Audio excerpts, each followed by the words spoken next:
Welcome to the Marketing God Podcast, where we provide insights and knowledge to assist you in reaching and engaging with more people. Together, as we apply marketing insights to your good work, we hope to help more people know you, turn to you, and ultimately become loyal to God. This is week number 8, and the week's topic is the role of leadership. Today, our focus is ego, danger ahead, and works with truth number 10 in the book Marketing God. Here is your marketing strategist, author, and guide on this journey, Donna A. Heckler. Hello, everyone. Our topic for today is ego, danger ahead. This comes from truth number 10 in the book Marketing God, and the title of that truth is Ego Means Danger Ahead. You know, it is so easy as human beings to let our ego take over and direct our actions. And the same is true for organizations. It is easy for an organization to become proud of the service, of their programs, of their participation. And when that occurs, the ego is in charge. And that leads to many challenges. Let's start with the Bible verse that we used in the book. And this verse is from Proverbs. It's verse 11:2. And it reads like this: When pride comes, then comes disgrace. But with the humble is wisdom. Such a beautiful and poignant verse. We can all apply it to ourselves, but what about our parishes or ministries? What does it look like for an organization's ego to get in the way? And as the verse says, does disgrace follow? The answer, my friends, is a resounding yes. And I'm going to explain. This week, we are focused on leadership and marketing in this podcast.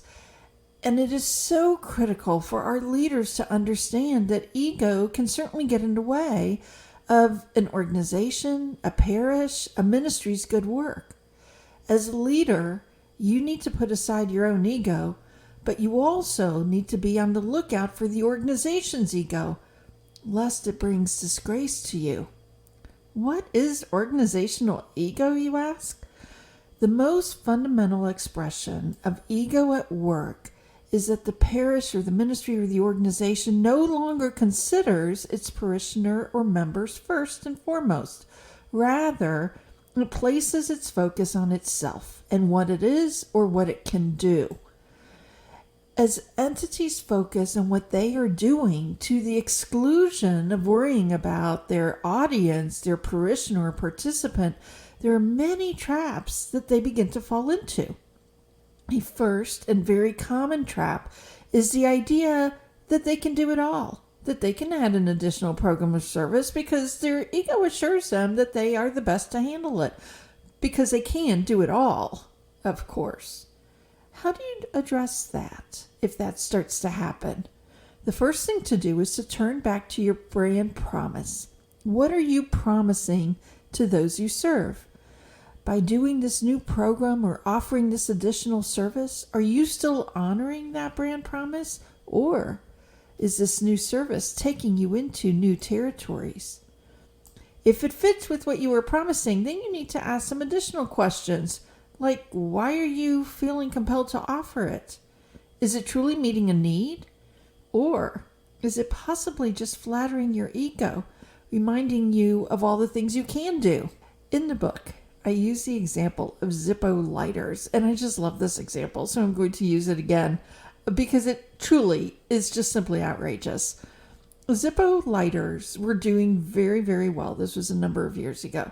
So do you know what Zippo decided to do? They decided to launch a Zippo lighters ladies perfume. I kid you not. What in the world were they thinking? This made no sense. It failed miserably. And to be honest, Zippo became a laughingstock in the marketing world. Why in the world would they have done that? Sadly, it is easy for organizational ego to get in the way. We're doing well, we're receiving compliments, we're getting lots of money, maybe in donations or development dollars, we're being asked for more services and programs, and before you know it, The corporate ego kicks in, or the organizational ego kicks in and starts saying, oh yeah, we can do this. We can do more. Not because it's the right or the good thing to do, but because they just feel they can. Just ask Zippo how they fared when ego got in their way. It is good to remember the Bible verse that with pride comes disgrace, but with humility comes wisdom. Seek humility in all you do, and you will not find your ego creating danger for you.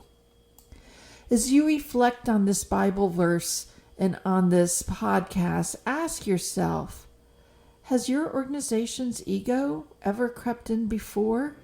What was the result? How can you prevent ego from causing problems in the future for you? That's it for today, folks. We look forward to seeing you at our next Marketing God podcast. As we end today's podcast, we have a question for you. Donna is entertaining the idea of continuing the podcast by answering your questions on marketing for your specific organization. The idea, one question a day with about a 10-minute conversation on the issue you are facing. Please let us know if that idea is of interest to you. You can mention something in the comments or in the Marketing God Facebook group, or send a message to Donna through her website or social media. Regardless, we are happy you were here today and are glad you listened. Please don't forget to look for the worksheet for today's topic in the podcast link.